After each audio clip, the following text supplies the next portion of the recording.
여러분 안녕하십니까? 가장 빠른 종합 뉴스큐 시작합니다. 네, 검찰의 이 소극적인 수사로 정치 권력을 보호하는 결과를 초래했다. 이명박 정부 시절 불법 사찰에 대한 검찰 과거사위원회가 내린 결론입니다. 잠시 뒤에 알아보겠습니다. 네, 오늘 뉴스큐에서는 국가대표 출신 김병지 씨와 아시안컵 결과를 비롯해 개인 방송 활약까지 이야기 나눠보겠습니다. 먼저 오늘의 주요 뉴스부터 보시고 국회로 가보겠습니다. 손혜원 의원의 목포 투기 의혹으로 촉발된 국회의원의 이해충돌 방지 의무 위반 논란이 자유한국당 의원들에게 옮겨붙었습니다. 송원석, 장제원 의원이 각각 철도 사업을 추진하던 역사 부근 건물과 가족이 총장인 대학이 포함된 사업 지원 발언 등으로 도마 위에 올랐는데 여당 공세에 한국당은 물타기라고 반박했습니다. 우리나라와 일본 간 갈등이 고조되고 있는 가운데 아베 일본 총리가 올해 첫 국회 시정연설에서 한국을 사실상 언급조차 안 하면서 의도적으로 외면하려는 태도를 보였습니다. 한편으론 보노 외무상이 국회 연설에서 독도가 일본 고유 영토라고 또 주장을 했는데 2014년부터 6번째 망언입니다. 이명박 정부 시절 대대적인 민간인 불법 사찰 의혹으로 검찰이 3차례에 걸쳐 수사를 벌였지만 미진했다는 지적이 일자 법무부 산하 검찰 과거사위원회에서 진상조사를 벌였습니다. 조사에서 부실 수사에 축소 은폐 정황까지 확인됐는데 청와대 인사가 실제 사건 은폐에 개입했는지는 밝히지 못했습니다. 반포 주공 1단지 3주구 등 서울 5개 재건축 재개발 조합이 각종 부적격 행위를 하다 적발돼 수사 의뢰됐습니다. 국토교통부와 서울시 합동조사 결과 총회 의결 없이 용역업체에서 자금을 끌어쓰거나 예산의 일부를 조합원 해외 여행비로 쓰기도 했습니다. 네, 손혜원 의원의 목포 투기 의혹으로 촉발이 된 국회의원의 이해충돌 방지 의무 위반 논란이 이번엔 자유한국당 의원들에게 옮겨 붙고 있습니다. 전당대회를 한 달 앞둔 한국당에선 당대표 출마 자격을 둘러싼 거센 논란 속에서 당사자인 황교안, 또 오세훈 두 사람도 길을 터달라는 뜻을 우회적으로 밝히고 나섰습니다.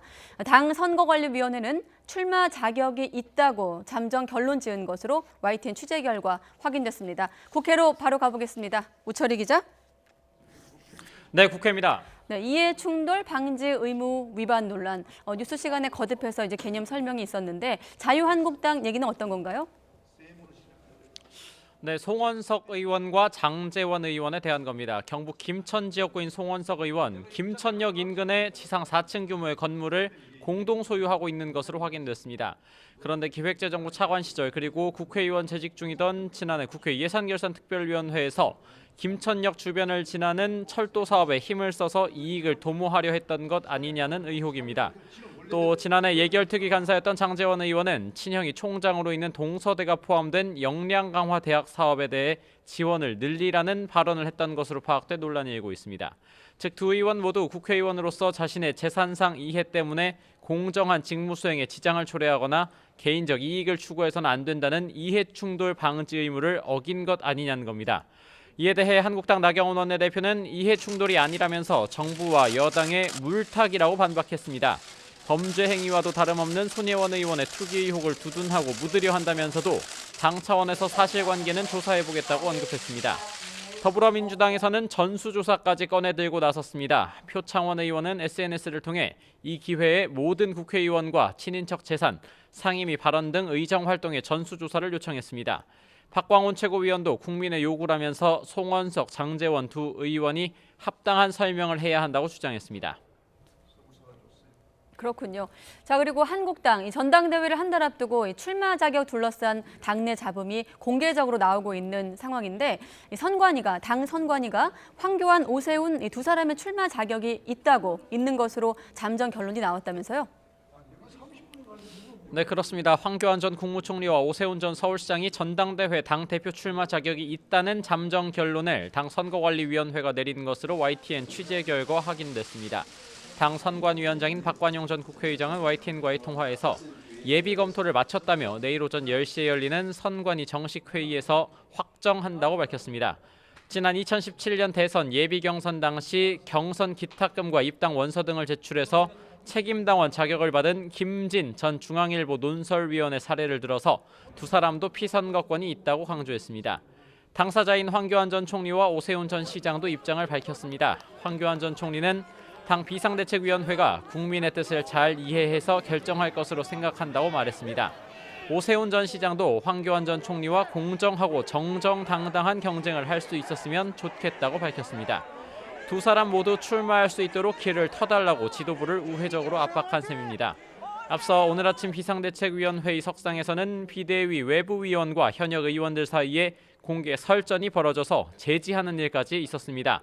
당헌과 당규가 다소 애매한 부분이 있는 상황에서 전당대회 당 대표 출마 자격을 3개월 이상 당비를 납부한 책임당원만 가질 수 있는지가 쟁점입니다. 정현호 비대위원과 이만희 의원의 말을 차례로 들어보시죠. 기성 정치인이나 유력자, 영향력 있는 사람들에게는 왜 이렇게 당원 당규가 간대한 것입니까? 예외를 적용받는 사람이 있다면 그것이 과연 공정한 선거입니까? 누구든지 출마하셔가지고 정말로 이 침체에 빠진 또 이 문재인 정부의 폭정을 막아주기를 많은 국민들이 원하고 계신다고 저는 생각합니다. 이에 김병준 비상대책위원장은 서로 말을 아끼자면서도 규정을 가볍게 여겨서는 안 된다고 정리했습니다. 당헌 당규 그 자체를 갖다가 가볍게 여기고 그것을 일종의 말하자면 그것을 지키자는 이야기를 갖다가 형식주의적인 그런 논리로 치부하는 것은 그것은 비대위원장으로서 용납을 못합니다.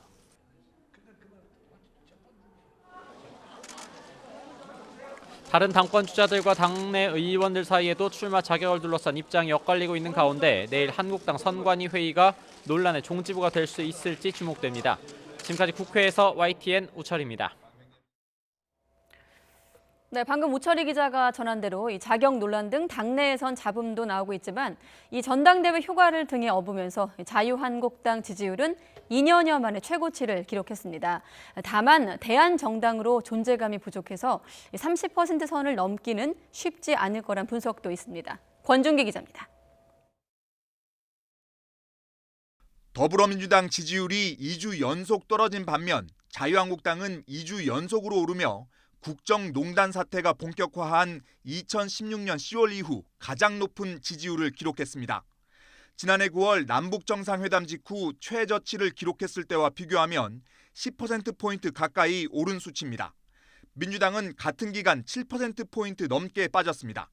다음 달 한국당 전당대회를 앞두고 당권 주자들의 행보가 주목을 끌면서 이른바 컨벤션 효과가 나타난 것으로 분석됩니다. 하지만 민주당과 지지율 격차가 여전히 12%에 달하는 데다 대한정당으로 존재감이 부족해 지지율 30% 선이 벽이 될 수 있다는 관측도 나옵니다. 컨벤션 효과가 일부 나타나고 있는 데 따른 것 같은데요. 다만 이제 인적 쇄신이나 안보 등에서의 어떤 당의 노선의 변화가 없이는 아무래도 중도층 확대에 어려움이 있기 때문에 한 단계 더 상승하기는 좀 어려움이 있지 않을까. 문재인 대통령 지지율은 2주 연속으로 떨어졌습니다. 손혜원 의원 투기 논란과 조혜주 중앙선거관리위원 임명에 따른 야당 반발이 지지율에 영향을 미친 것으로 분석됩니다. 연령별로는 3, 40대 강세와 5, 60대 약세가 이어진 가운데 20대 청년층 이탈이 두드러졌습니다. 지역별로는 수도권과 호남에서 긍정이 부정을 앞섰지만 충청권에서 부정평가가 늘어나는 점이 눈에 띕니다. 부산, 대구를 비롯한 영남과 강원 지역에서도 부정평가가 더 많았습니다. 설 연휴를 앞두고 정부 여당은 민생과 경제 행보를 강조해 민심 달래기에 나설 것으로 보이는 반면 한국당 등 야당은 정부의 경제 실정론을 부각하는 공세를 이어갈 것이라는 관측입니다. 이번 여론조사는 지난 21일부터 닷새간 전국 19세 이상 유권자 2,500여 명을 대상으로 실시됐으며 자세한 내용은 리얼미터와 중앙선거여론조사심의위원회 홈페이지에서 확인할 수 있습니다. YTN 권준기입니다. 청와대가 설 연휴 앞두고 고액 선물 수령 여부를 점검하고 대낮 금주 원칙 적용을 강화하는 등 공직 기강 단속에 들어갔습니다. 청와대 관계자는 공직기강비서관실이 최근 직원들에게 설 명절을 맞아 공직기강 확립에 만전을 기해달라는 내용의 문자 메시지를 보냈다고 밝혔습니다. 공직기강비서관실은 지난 25일 청와대 직원들이 출입구로 이용하는 연풍문에서 가방 검사를 하고 청탁금지법 범위를 벗어나는 선물 수령과 공문서 무단 유출 여부를 집중적으로 살피기도 했습니다. 청와대 이 같은 움직임은 지난해 하반기부터 청와대 직원의 음주운전, 특별감찰반 비위 사건 등 각종 기강회의 논란이 이어진 점을 염두에 둔 조치로 해석되고 있습니다. 국방부는 오는 4월 열릴 것으로 보이는 서태평양 해군 심포지엄에서 일본의 저공위협 비행과 관련한 논의가 있을 것으로 본다고 밝혔습니다. 최현수 국방부 대변인은 정례 브리핑에서 필요성이 제기된다면 충분히 회의에서 논의해 국제규범이나 관례를 결정하는 것이 사태의 재발 방지를 위해 필요할 것으로 본다며 이같이 말했습니다. 서태평양 해군 심포지엄은 서태평양 지역 해군 간 해양 안보 협력과 상호 신뢰 등을 위해 1988년부터 2년 단위로 여는 영내 다자간 협의체로 오는 4월 과장급 실무회의가 열릴 것으로 전해졌습니다. 아베 총리가 일본 국회에서 시정연설을 했는데 우리나라에 대한 언급은 보이지 않았습니다. 최근 불편한 한일 관계가 반영된 것으로 보입니다. 일본 외무상은 6년째 독도는 일본 땅이라는 망언을 이어갔습니다. 도쿄에서 황보현 특파원이 보도합니다. 정기국회 개원에 맞춰 올해 첫 시정연설에 나선 아베 총리. 연말이면 일본 역사상 최장수 총리라는 기록을 세우는 만큼 목소리에도 힘이 들어갔습니다. 日本の明日を切り裂き、皆さん共にその責任を果たしていこうではありませんか。 약 12,800자, 집권 이후 가장 긴 연설이었지만 우리나라를 직접 언급하는 대목은 한 군데도 없었습니다. 미래지향적 협력관계라는 지난해 언급과 가장 중요한 이웃나라라는 2년 전 표현이 쏙 빠진 겁니다. 韓国の文在寅大統領とは未来志向で新たな時代の協力関係を進化させてまいります。韓国は戦略的利益を共有する最も重要な隣国です。 강제징용 배상 판결과 레이더 공방 등에서 비롯된 불편한 심기 때문에 우리나라를 의도적으로 외면한 것으로 보입니다. 또 양국 간 갈등이 커가는 상황에서 앞으로 강경한 대응 자세를 이어가겠다는 의지를 표현한 것으로도 풀이됩니다. 아베 총리의 바통을 이어받은 외무상은 독도 망언을 이어갔습니다. 日本固有の領土である竹島については日本の主張をしっかりと伝え粘り強く対応します。 일본 외무상이 새해 첫 국회 연설에서 독도가 일본 땅이라고 주장한 것은 2014년 이후 이번이 6번째입니다. 우리나라에 대한 의도적인 무시와 강한 반감을 드러낸 아베 내각. 하지만 중국과는 빈번한 정상외교를 강조하고 북한에는 과거 청산과 국교 정상화에 대한 기대감을 감추지 않는 등 적극적인 관계 개선 의지를 표현하며 러브콜을 보냈습니다. 도쿄에서 YTN 황보현입니다. 한일 간의 대립 속에 일본의 아베 신조 내각 지지율이 50%대를 회복했다는 여론조사 결과가 나왔습니다. 일본 정부의 통계 부정 등으로 국내 악재가 많았지만 한일 간 레이더 갈등이 불거지면서 여론 결집 효과를 얻은 것으로 풀이됩니다. 최근 일본 경제신문과 도쿄TV가 니케이 리서치에 의뢰해 전화로 일본인 990명의 대답을 들은 결과 아베 내각 지지율이 53%를 기록해 한 달 전에 비해 6%포인트나 급등했습니다. 지지 이유로는 46%가 안정감을 들었고 32%가 국제 감각이라고 대답했습니다. 한일 간 레이더 갈등과 관련해 일본 정부의 자세에 대한 항목에서는 62%가 더 강하게 대응해야 한다고 대답했고 한국 측 주장을 들어야 한다는 답변은 7%에 그쳤습니다. 미 셧다운 사태가 일시에 해제되면서 2차 북미 정상회담 준비가 탄력을 받을 전망입니다. 트럼프 대통령이 김정은 위원장과 만날 날짜와 장소를 곧 발표할지도 주목됩니다. 워싱턴에서 김희준 특파원이 보도합니다. 트럼프 대통령과 의회 합의로 미 연방정부가 셧다운을 끝내고 이번 주부터 일단 3주간의 정상 업무에 들어갑니다. 셧다운 사태 중에도 2차 북미 정상회담 관련 필수 인력을 가동한 국무부는 그 준비를 본격화합니다. 북미가 합의한 2월 말 정상회담까지 남은 기간은 고작 한 달. 비핵화 의제와 실행 계획 마련까지 시간은 빠듯합니다. There are many steps yet along the way towards achieving the denuclearization that was laid out in Singapore. 북미는 우선 고위급 회담과 스웨덴 실무 협상 뒤 일주일 정도 내부 검토를 거친 만큼 이르면 이번 주 협상을 재개합니다. 특히 스티브 비건 대북정책 특별대표와 그의 새로운 상대로 떠오른 군축 전문가 김혁철 전 스페인 대사와의 회동 여부가 주목됩니다. 이와 함께 한미 워킹그룹 회의도 조만간 열려 대북 현안을 세부 조율할 것으로 관측됩니다. 2차 북미 정상회담을 위한 남북미 협상이 속도를 내는 가운데 트럼프 대통령이 곧 그 날짜와 장소를 발표할 것이란 전망이 나옵니다. 셧다운 해제로 시간을 번 트럼프 대통령은 북미 회담을 계속 국면 전환 카드로 쓸 것으로 보입니다. 다만 3주 뒤인 다음 달 15일까지 여야가 타협점을 찾지 못하고 셧다운이 재연될 경우 북미 정상회담에 차질이 생길 우려도 제기됩니다. 워싱턴에서 YTN 김희준입니다. 이명박 정부 시절 청와대와 국무총리실의 민간인 사찰에 대해 당시 검찰이 수사를 축소하고 은폐했다는 진상조사 결과가 나왔습니다. 핵심 증거인 USB가 7개나 사라진 의혹에 대해 검찰이나 감찰이나 수사가 필요하다고 권고했지만 청와대 개입 여부는 규명하지 못했습니다. 조성호 기자의 보도입니다. 지난 2008년 당시 KB 한마음 대표 김종익 씨는 국무총리실 소속 공직윤리지원관실의 전방위 사찰과 압력을 받아 자리에서 물러났습니다. 이명박 대통령을 비판하는 동영상을 블로그에 올렸다는 게 이유였습니다. 이후 김 씨 말고도 정치권과 언론계 등을 두루 겨냥한 불법 사찰이 줄줄이 확인됐지만 윗선을 밝히진 못했습니다. 검찰 과거사위원회는 세 차례나 진행된 검경 수사 과정을 다시 들여다봤습니다. 과거사위는 먼저 김종익 씨가 대통령 명예훼손 혐의로 수사받을 때부터 검찰이 불법 사찰을 알았거나 알 수 있었는데도 문제 삼지 않았다고 지적했습니다. 총리실의 자체 조사로 시작된 1차 수사와 내부 폭로로 촉발된 2차 수사 모두 부실했다고 평가했습니다. 특히 첫 수사 당시 압수수색 시기가 늦춰지면서 총리실이 증거를 없앨 빌미를 줬다고 봤습니다. 하지만 권재진 당시 청와대 민정수석과 노한균 당시 서울중앙지검장 등이 조사에 응하지 않아 청와대와 검찰 사이 조율은 규명하지 못했습니다. 다만 2012년 2차 수사 때 청와대의 개입 정황이 담긴 핵심 증거인 총리실 김경동 전 주무관의 USB 8개가 대검 중앙수사부에 전달된 사실을 새로 확인했습니다. 이 가운데 USB 7개에 대한 처리는 확인되지 않았다면서 증거 은닉 가능성을 제시했습니다.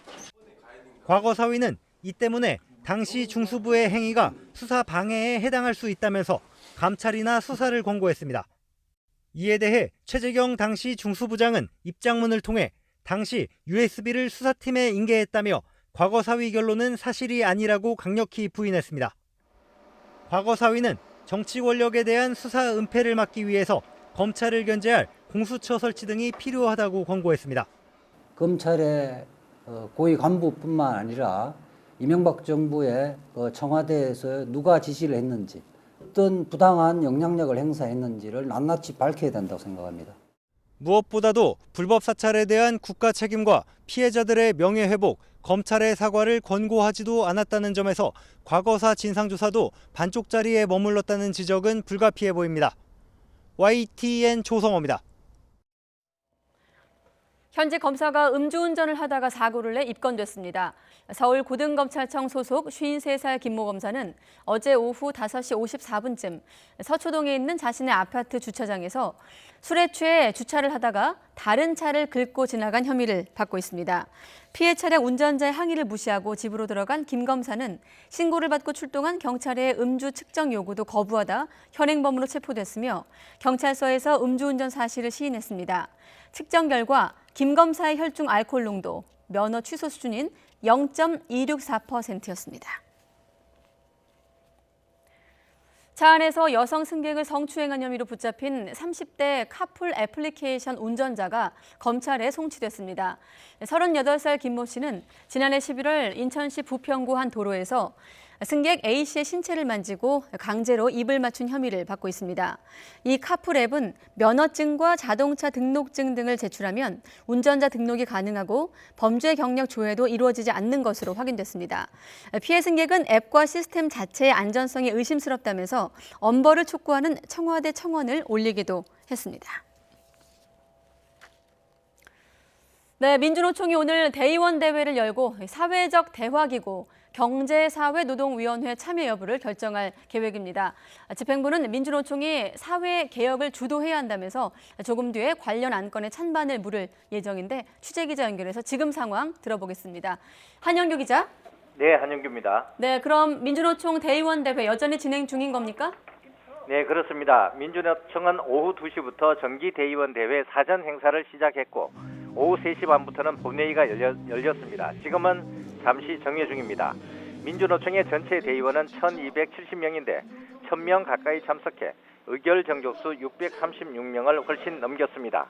당초 경사노위 참여 안건은 오후 6시쯤 상정될 것으로 예상됐지만 지금은 정회 중이어서 아직 상정되지 않고 있습니다.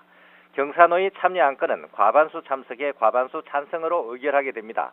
지난해 10월 대의원 대회는 정족수 부족으로 무산됐는데요. 오늘은 대의원 과반수 이상이 참석해 경사노위 안건 상정이 가능하게 됐습니다. 오늘 회의에서 김명환 민주노총 위원장은 대회사를 통해 경사노위 참여를 거듭 요청했습니다. 김 위원장의 발언 내용을 직접 들어보시겠습니다. 200만 조직화와 정파학생 승리, 우리의 요구 쟁취와 계약 저지를 위해 경제사회 노동위원회 참가를 포함한 적극적이고 공세적인 교섭 전략을 펼쳐나가겠습니다. 일부 동지들의 우려 잘 알고 있습니다. 하지만 단호하게 말씀드립니다. 제가 사회적 대화에 참여하고자 하는 것은 결코 현 정부에 대한 환상이나 기대감도 아니요 타협하고 양보하기 위해서는 더더욱 아니고 바로 개혁과제에 그것을 관철하기 위해서 정부 정책의 들러리가 되기 위해서는 더욱더 아닐 것입니다. 네, 지금은 정회 중이라 안건 상정이 안 된 상황인데 아무튼 오늘 대의원 대회를 통해서 어떤 방향으로든 결과가 결정이 나오겠죠? 네, 그렇습니다. 일단 오늘 대의원 대회에는 경사노위 참여를 묻는 안이 제출됐습니다. 민주노총의 8개 산별 대표들이 사회 양극화와 불평등 구조를 극복하고 노동기본권과 사회 안전망 확대를 위해 경제사회노동위원회에 참여하는 내용의 수정 안건을 제출했습니다. 안건에는 정부가 탄력근로제 단위기간 확대와 최저임금제를 계약해 국회에서 강행 처리하면 경사노위를 즉시 탈퇴하고 총파업 투쟁에 돌입한다는 내용도 담겨 있습니다. 다시 말해 경사노위에 조건부로 참여하는 내용의 수정안을 내놓은 것입니다. 민주노총과 한국노총 모두 경영계가 요구하고 있는 탄력근로제 단위기간 확대를 강력히 반대하고 있습니다. 또 경사노위 논의 대상은 아니지만 정부가 추진하고 있는 최저임금 결정책의 이원화도 절대 받아들일 수 없다는 입장입니다. 네, 민주노총은 이렇게 대의원 대회를 열고 있는 상황이고 또 다른 노동자 축인 이 한국노총 경사노위의 사회적 대화 중단을 경고하지 않았습니까? 네, 그렇습니다. 한국노총은 경사노위의 사회적 대화 중단을 경고하는 의미로 오는 31일 경사노위 회의에 참석하지 않기로 했습니다. 한국노총은 오늘 오전 상임집행위원회를 열고 이같이 결정했습니다. 한국노총은 대신 정부의 노조법 전면 개정, 노동시간 제도와 관련해 전향적인 개선안을 요구하는 노정협의를 추진하기로 했습니다. 한국노총은 최근 사용자 측 공익위원이 제시한 6개 안이 노동기본권을 심각하게 침해하는 내용이라고 주장했습니다. 지금까지 행정부에서 YTN 한윤규입니다.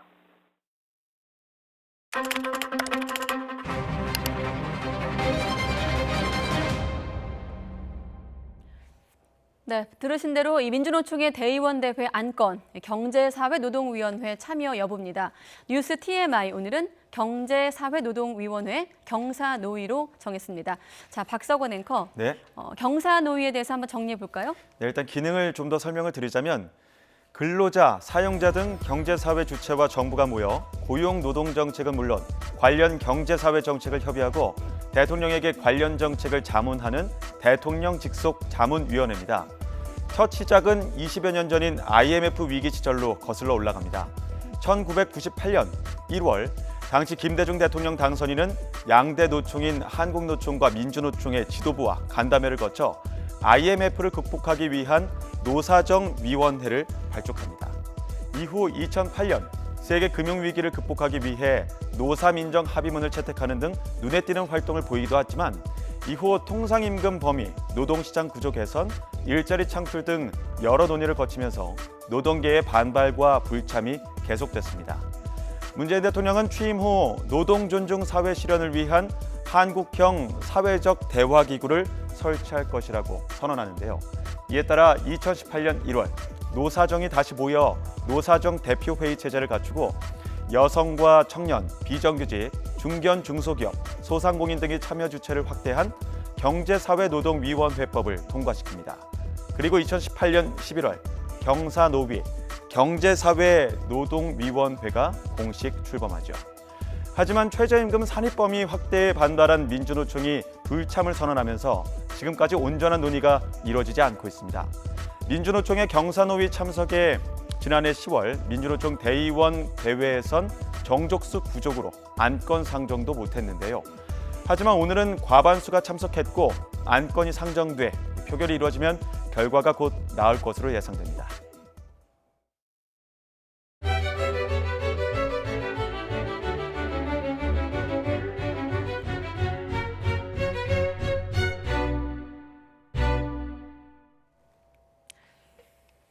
개포, 주공 등 서울 5개 재건축 재개발 조합이 각종 부적격 행위를 하다 적발돼 수사를 받게 됐습니다. 총회 의결 없이 용역 업체로부터 돈을 빌리거나 예산의 일부를 조합원 해외 여행 경비로 쓰기도 했습니다. 이하린 기자가 취재했습니다. 서울 이문동의 한 재개발 구역. 지난 2017년 12월 이 지역 일부 조합원들은 컨설팅 용역업체와 수의 계약을 맺은 예산으로 일본 동경 여행을 다녀왔습니다. 해외 선진 사례를 보기 위한 것이었다고 조합 측은 설명했지만 국토부는 꼭 가야 하는 여행이 아니었고 조합 임원이 특정 조합원을 지정해서 보냈다는 것도 석연치 않다고 봤습니다. 국토부와 서울시는 지난해 8월부터 서울 5개 재건축 재개발 조합을 대상으로 합동 점검을 벌여 이 같은 부적격 사례 107건을 적발했습니다. 주택 매수 수요가 높은 반포주공 1단지 3주구와 대치쌍용 2차, 개포주공 1단지, 흑석 9구역, 이문 3구역 등 5곳이 대상입니다. 5곳 모두 총회 의결 없이 정비업체나 설계업체 등 용역업체에서 돈을 빌렸다가 적발됐습니다. 현행법상 조합원의 권리에 밀접하게 영향을 주는 사항은 총회의 의결을 거치도록 하고 있지만 이 절차를 무시한 겁니다. 조합원에게 부담이 되는 용역 계약을 총회 의결 없이 체결하거나 업체 선정 계약서 등 정비사업 관련 정보를 투명하게 공개하지 않은 사례도 여러 건 드러났습니다. 정부는 이 가운데 현행법 위반이 의심되는 16건에 대해 수사 의뢰하고 조합 임원이나 총회에 참석하지 않은 사람들에게 부당하게 지급한 수당 3천만 원은 조합으로 환수 조치하기로 했습니다. 공사비 검증 같은 경우 조합원들이 시공사의 요구에 좀 끌려다니는 경향이 있다 보니까 공사비 검증이라던가 아니면 조합원의 좀 권리를 강화시킬 수 있는 부분으로 제도를 개선을 하려고 하고 있습니다. 지난해 말 기준 재개발, 재건축을 추진하고 있는 조합은 서울에만 500여 개. 정부는 올해도 조합원에게 피해가 전가되는 정비사업 비리를 근절하기 위해 지자체와의 합동 점검을 확대해 나갈 방침입니다. YTN 이하린입니다. 네, 평소보다 먹거리를 많이 찾게 되는 명절이 다가오고 있는데 유통기한이나 원산지 표시 등을 꼼꼼하게 확인하셔야겠습니다. 부산시가 단속을 해봤더니 유통기한이 무려 1년이나 지난 한우까지 나왔습니다. 차상은 기자가 취재했습니다. 축산물 판매업체의 냉장창고, 특별사법경찰관들의 점검이 시작됐습니다. 곧 유통기한이 지난 고기들이 발견됩니다. 유통기한 경과된 건 맞지요? 일단 요구사항은 맞습니다. 제가 이거는 맞는데. 설을 앞두고 명절 식품을 다루는 업체를 대상으로 현장 단속을 벌인 겁니다. 축산물 판매업체에서는 유통기한이 1년이나 지난 한우가 발견됐습니다. 중국산 고춧가루를 국내산이라고 속인 한우 식당도 있었습니다. 전통시장에서 팔리던 제수용 한과는 유통기한이 6달 지났고 건강기능식품이 암과 치매에 효과가 있다고 허위 과대 광고를 한 판매업체도 적발됐습니다. 단속이 없었다면 모두 명절 음식이나 선물로 사용될 뻔한 겁니다. 설 명절 식품을 구입하실 때 원산지 및 제품 기한을 유심히 살펴보시는 것이 필요할 것 같습니다. 그리고 저 시에서는 설날 연휴까지 시민들의 안전한 먹거리를 확인하기 위해서 단속을 지속적으로 실시하겠습니다. 부산시는 적발한 업체 15곳을 원산지 표시법과 축산물위생관리법 위반 등으로 입건하고 영업 정지 등과 함께 검찰 송치도 검토하고 있습니다. YTN 최상은입니다. 네, 지난 25일 미세먼지 저감을 위한 사상 최초 인공강우 실험 기억하시죠? 오늘 중간 결과가 나왔는데 주변 지역에 공식적으로 기록된 비나 눈은 없었던 것으로 나타났습니다. 사실상 실험이 실패한 얘기입니다. 정혜윤 기자의 보도입니다. 지난 25일 오전 10시쯤 전남 영광 북서쪽 110km 해상에서 미세먼지 저감을 위한 사상 첫 인공강우 실험이 실시됐습니다. 기상 항공기를 활용해 비의 씨앗인 요오드 화흔을 살포한 뒤 육해공 관측망을 통해 구름 내부 강수 입자와 미세먼지 변화를 관측했습니다. 하지만 결과는 만족스럽지 못했습니다. 기상청은 중간 결과 발표에서 영광에 약한 안개비가 내렸지만 정식 강수 기록으로 잡히지는 않았다고 밝혔습니다. 육안으로 일단은 강수 가능성이 있는 구름이 발달한 것들을 목격할 수 있었고요. 지상 관측 자료에서는 아직까지 강수에 관한 것들이 관측되지는 않았습니다. 비가 없었으니 실험의 최종 목적인 미세먼지 저감 효과도 확인 불가능한 상황. 1차 인공강우 실험을 사실상 실패한 것으로 보는 이유입니다. 기상청은 올해 예정된 15차례 인공강우 실험의 시작이라며 기술 축적을 위한 계기가 됐다고 말했습니다. 가뭄이 심해지면 당연히 미세먼지도 증가될 것으로 예상되기 때문에 오늘 실험을 통해서 분석된 결과가 앞으로 유의미한 결과를 나올 수 있도록 기상청과 환경부는 2월 말에 상세한 기록 분석과 전문가 자문을 거쳐 1차 인공강우 실험의 종합 결과를 발표할 예정입니다. YTN 정혜윤입니다. 오늘은 종일 큰 추위 없었습니다. 서울 아침 기온이 0.4도로 아침에도 영상으로 시작했고 낮 동안에는 온화함이 감돌기도 했는데요. 내일 아침에는 반짝 겨울 추위가 찾아옵니다. 경기와 영서, 충북과 경북 일부 지역에 한파주의보가 내려진 가운데 내일 서울 아침 기온이 영하 6도까지 떨어지는 등 오늘보다 6도가량 낮아 꽤 춥겠습니다. 다행히 낮 동안에는 서울 기온이 5도까지 오르는 등 오늘보다 조금 높아지면서 추위가 누그러지겠습니다. 오늘 미세먼지가 기승을 부렸지만 하늘 자체는 맑았는데요. 내일도 대체로 맑은 하늘이 함께합니다. 다만 이에 따라 대기는 더욱 건조해지겠는데요. 여기에 바람도 강하게 불어 화재가 발생하면 큰 불로 이어질 수 있습니다. 산불 등 화재 예방에 각별히 유의해 주시기 바랍니다. 또 대기가 정체되면서 수도권과 영서, 충북 지역은 오전과 밤에 미세먼지 농도가 나쁨 수준을 보이겠습니다.